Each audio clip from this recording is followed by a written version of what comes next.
Hey, Paul from Journey of a Petrolhead, and now we're looking at the interior and how this MGB drives. 1979 model, don't forget.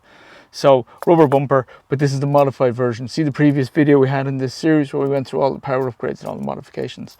Now, a couple of things to note when you're driving a classic car that are different.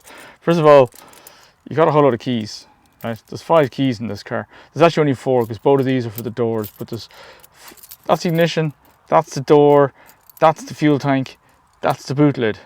Actually, there should be a 5th for the glove box, because if you look at the glove box over here, it's tiny for a start, right? Minuscule glove box, but it's got a lock. And sometimes, of course, on the old glove boxes, they don't close. Problem with classic cars, right?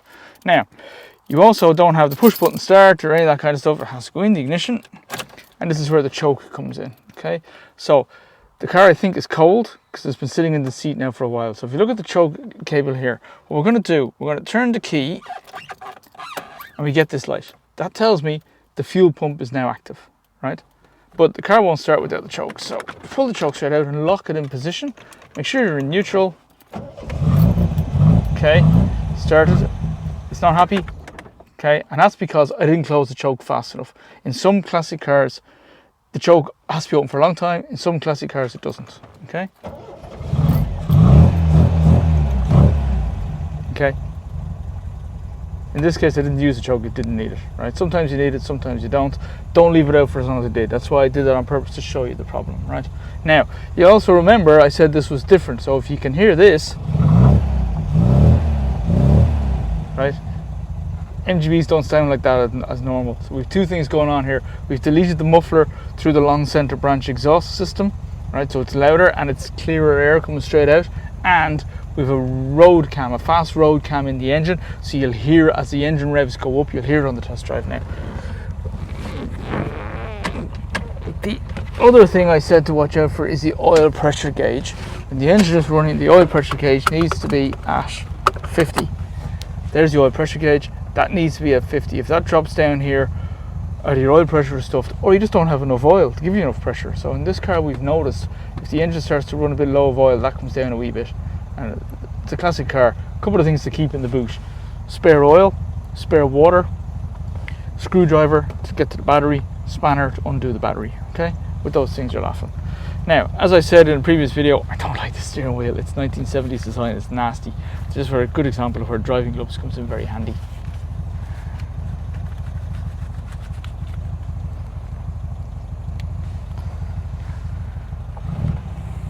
Also makes you look cool, I think. Maybe it doesn't. Maybe some people don't like driving gloves. I like them. Makes you feel a bit like the Italian Job. Okay, 4-speed gearbox with overdrive. Don't put it in overdrive till you get in 4th gear, because it won't work.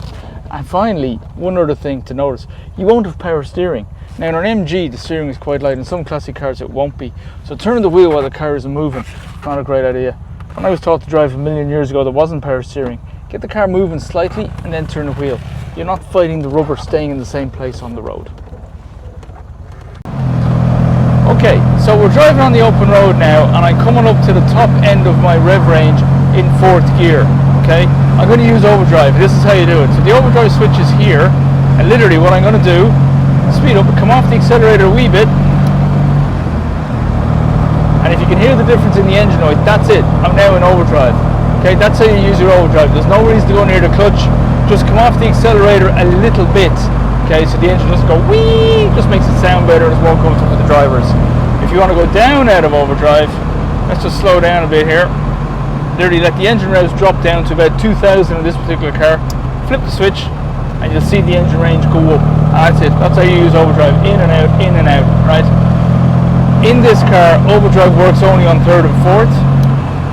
Let's be back in overdrive again. You can go into 3rd, go into overdrive, and you can change up so you're going straight into 4th in overdrive. I don't recommend you do that, but you can do that. It's possible. As long as you only use the overdrive in 3rd and 4th gear, you're good to go.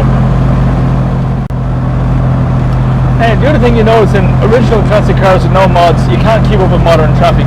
If you look at the main window here, okay, guys are all staying very close to each other. So what we need to be careful of in the classic car, leave more space for braking, okay? Because your brakes may not be as good as modern brakes, so watch out for that.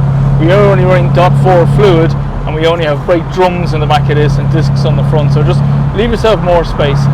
The only other thing you need to be careful of is overtaking. We're down lower in a classic car. In this one anyway, it's smaller, your visibility isn't as great, so you do need to drive these slightly differently. So 2 hands on the wheel, your visibility is, I think it's better. We don't have big A pillars and B pillars and C pillars in a classic. The car is smaller, so you have better visibility of what's going on around you, but you do have to drive it in a more engaged fashion. There's no computers to help you. If you get it wrong, it's wrong. There's no computer to sort it out. So just adapt your driving style. For that reason, I would strongly suggest everybody drives a classic car a couple of times, because it does improve your driving skills.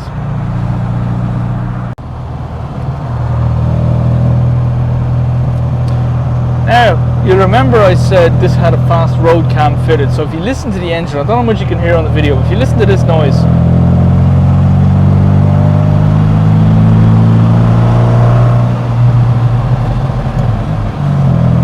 okay, if you can hear the beat, it's almost a beat on the engine, that's the road cam. You can tell the fast road cam. It's a different characteristic for driving, and because there's a lighter flywheel in this, the car spins up to speed much faster. There's a lot more torque.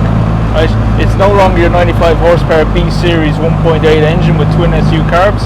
It's now, there's a good 125 horsepower in here because of the upgrades we spoke about in the previous video, and it does make the car much better to drive in modern scenarios. If you wanted to make these changes and you think this particular model is a bit loud, you can put the muffler back on the back box, okay, just to shut it up again. Most of the noise is coming from the fact that we took the muffler off because we wanted a particular exhaust sound when we modified this car.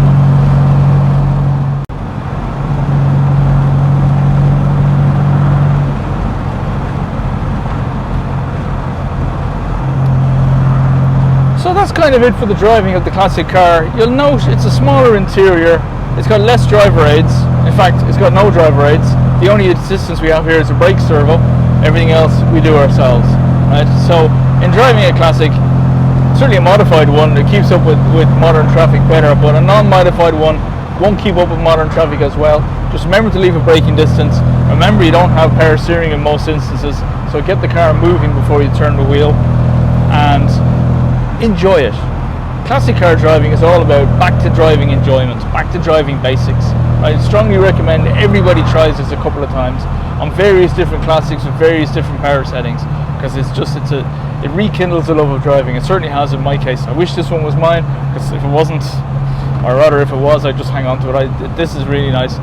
I know I drive Jaguars and I've test driven Lamborghinis and all this, but a classic is just fun. It's just back to basics experience. It's just enjoyable. Okay guys, like and subscribe. Thanks for watching as always, and we'll bring you more videos.